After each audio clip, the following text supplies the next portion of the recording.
能黑夜有晚。阿玛给呀悠悠万里我去沿路，呀能好为农，嘿呀农，嘿呀那内路，呀能好为农，嘿呀那为路，呀能。Here is a look at some collaborative efforts taking place on the Fort Peck Indian Reservation in regards to the youth. Various programs are joining their efforts to help improve the impact that can be made when it comes to youth-based activities. One such youth activity has been a youth and family hunting camp. The hunting camp is a rather new event which aims to help the youth and family acquire some experience and knowledge of what it takes to hunt and harvest food from the land from which they come from.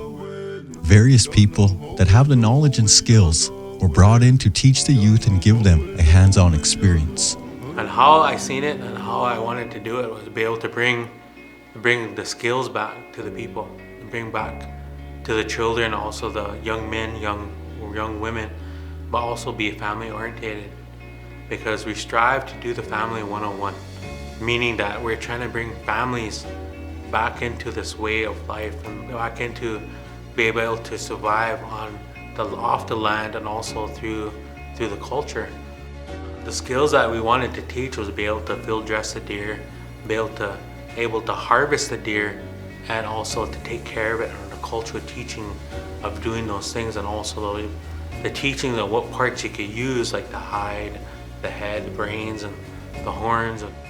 We had people come out and be able to show those skills and how to cook that meat, and be able to make dishes with it. And also that we wanted to bring that back. That's something that's dying out here on the reservation here. We don't got a lot of hunters, we don't have a lot of people that know those things.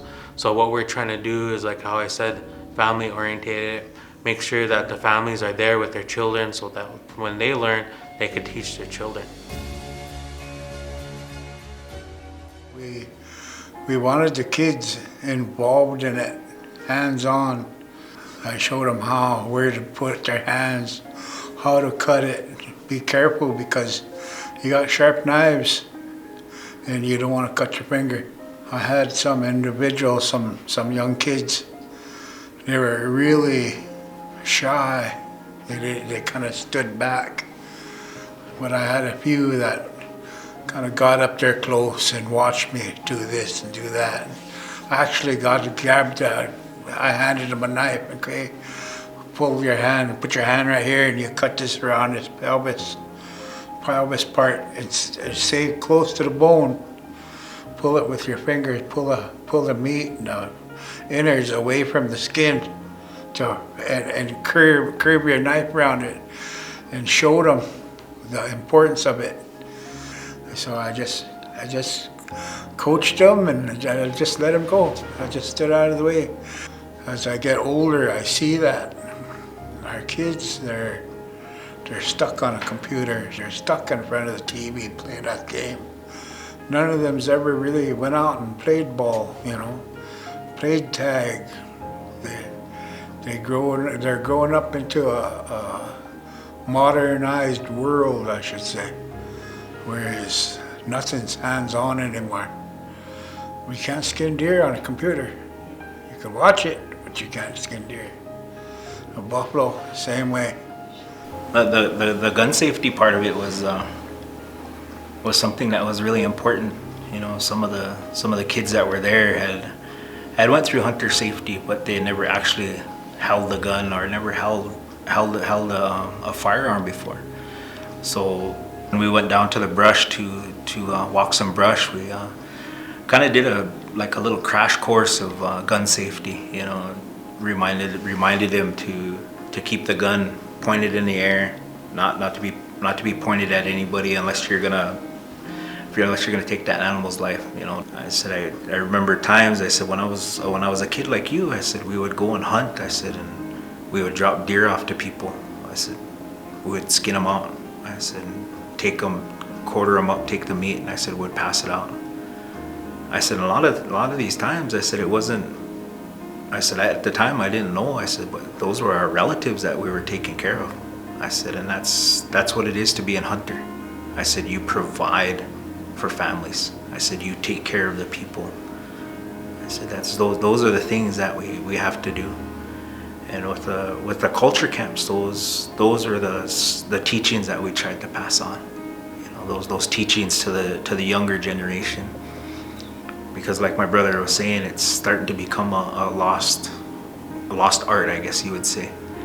You know, it's something that needs to be taught, and it's not always taught all the time. It's not always shared all the time. You know, so for it to be shared with our kids, you know, it's going to be beneficial to them in the end.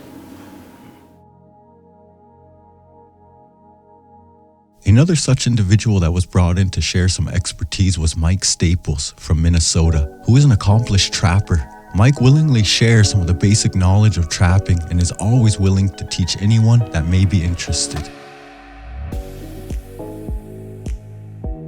Bonjour, Magwiakinani Minoamoshkwabandishinakas, Maingin Dundame, Guizang Gaiganing Unjaba.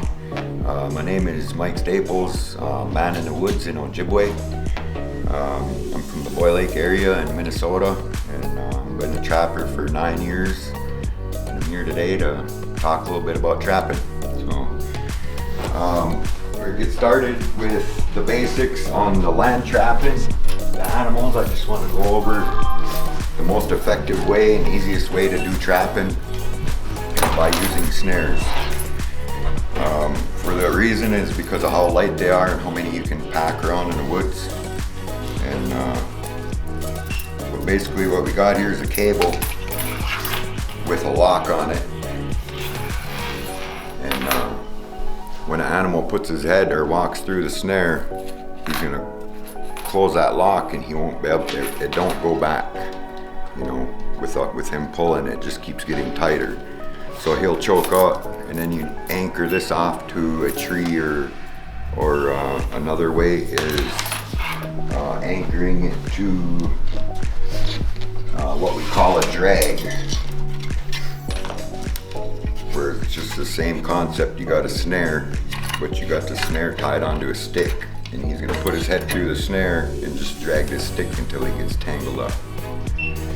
So pretty basic, but that's your most effective way on trapping. Light gear, you can get a lot of sets out. One thing we know for sure is we can accomplish more together than we can on our own. With this in mind, many programs on the Fort Peck Indian Reservation are seeing the greater impact that can be made with the youth when we work together. All of our volunteers, tribal leaders and programs know the importance of reconnecting our youth to the lands that they call home.